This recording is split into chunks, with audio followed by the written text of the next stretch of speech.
Assalamualaikum warahmatullahi wabarakatuh. Perkenalkan, nama saya Muhammad Al-Hafiz. Di kesempatan kali ini, saya akan mempresentasikan tentang Al-Ijarah Al-Mausufah fi Al-Dhimmah untuk produk PPR, yakni kepanjangan dari pembiayaan pemilikan rumah inden. Selanjutnya, yakni tentang definisi akad ijarah.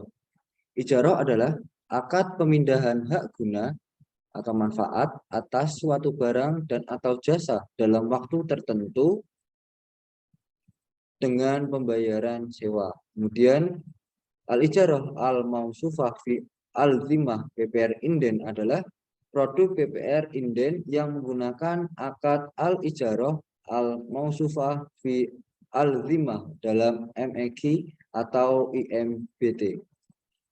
Kemudian ada ketentuan hukum. Yang pertama, akad al-ijarah al-mausufah fi al-dhimmah dalam rangka kepemilikan rumah yang menggunakan akad musyarakah mutanakisah atau MMQ atau al-ijarah al-muntahiyah bi al-tamlik atau disingkat dengan IMBT boleh dilakukan dengan mengikuti ketentuan dalam fatwa ini. Kemudian yang kedua, akad al-ijarah al-mausufah fi al-dhimmah sebagaimana angka 1 berlaku secara efektif dan menimbulkan akibat hukum, baik berupa akibat hukum khusus atau tujuan akad, maupun akibat hukum umum, yaitu lahirnya hak dan kewajiban sejak akad dilangsungkan. Saya, Salsabila Lu'lu' Nugrini, akan menjelaskan mengenai ketentuan hukum manfaat. Yang pertama, manfaat harus berupa manfaat yang dapat diketahui spesifikasinya supaya terhindar dari perselisihan dan sengketa. Kedua, manfaat harus berupa manfaat yang dapat diserah terimakan baik secara hakiki maupun secara hukum. Jangka waktu penggunaan manfaat atau masa ijarah harus disepakati pada saat akad. Yang keempat, manfaat harus berupa manfaat yang boleh berdasarkan syariat.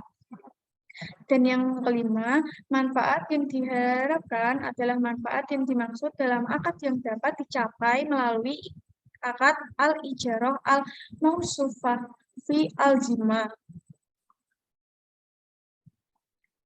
Ketentuan terkait barang sewa inden atau PPR inden. Yang pertama, kriteria barang sewa yang dideskripsikan harus terstruktur spesifikasinya. Yang kedua, barang sewa yang dideskripsikan boleh belum menjadi milik pemberi sewa pada saat akad dilakukan. Yang ketiga, ketersediaan barang sewa wajib diketahui dengan jelas serta sebagian barang sewa sudah wujud pada saat akad dilakukan. Yang keempat, wujud barang sewa yang dimaksud pada angka 3 harus jelas, siap dibangun milik pemberi sewa atau pengembangan yang bekerja sama dengan pemberi sewa dan bebas sengketa. Yang kelima, pemberi sewa harus memiliki kemampuan yang cukup untuk mewujudkan barang sewa. Yang keenam, para pihak harus meyakini bahwa barang sewa dapat diwujudkan pada waktu yang disepakati.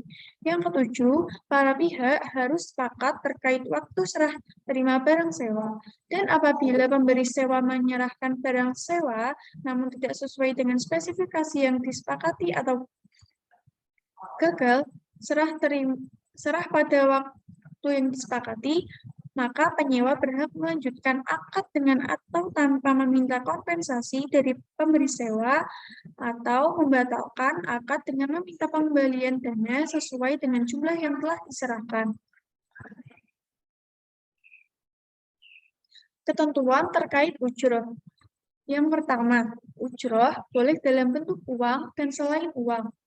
Yang kedua, ujroh dan mekanisme perubahannya harus ditentukan berdasarkan kesepakatan.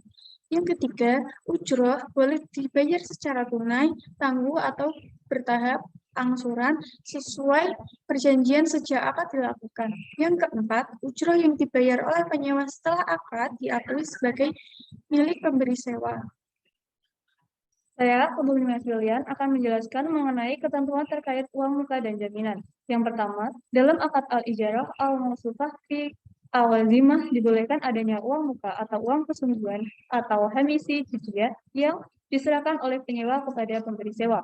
Yang kedua, uang muka dapat dijadikan ganti rugi atau al-ta'wid oleh pemberi sewa karena proses upaya untuk mewujudkan barang sewa atau apabila penyewa melakukan pembatalan sewa dan menjadi pembayaran sewa atau ujroh akad al-ijarah al-mausufah fi al-zimah dilaksanakan sesuai kesepakatan. Yang ketiga, apabila jumlah uang muka lebih besar dari jumlah kerugian, maka uang muka tersebut harus dikembalikan kepada penyewa. Yang keempat, apabila pemberi sewa menyalahi substansi perjanjian terkait spesifikasi barang sewa, jangka waktu dan gagal serah, maka penyewa berhak yang pertama, melanjutkan akad dengan atau tanpa meminta kompensasi dari pemberi sewa. Dan B, membatalkan akad dengan pengembalian dana sesuai dengan jumlah yang telah diserahkan. Yang kelima, dalam akad al-ijarah al-mausufah fi al-zimah dibolehkan adanya jaminan atau al-fron dari pemberi sewa baik secara hakiki maupun secara hukum atau khabit hukmi. Selanjutnya mengenai penyelesaian perselisihan. Penyelesaian sengketa di antara para pihak dapat dilakukan melalui musyawarah mufakat apabila musyawarah mufakat tidak tercapai. Maka penyelesaian sengketa dilakukan melalui lembaga penyelesaian sengketa berdasarkan syariah sesuai peraturan perundang-undangan yang berlaku. Selanjutnya mengenai ketentuan penutup. Pertama, fatwa ini berlaku sejak tanggal ditetapkan dan akan dibuat serta disempurnakan sebagaimana mestinya jika di kemudian hari ternyata terdapat kekeliruan. Yang kedua, fatwa dan keputusan DSM MUI sebelumnya yang tidak sesuai dengan ketentuan dalam fatwa ini dinyatakan tidak berlaku. Sekian presentasi dari kami. Apabila terdapat salah kata kami mohon maaf. Terima kasih. Wassalamualaikum warahmatullahi wabarakatuh.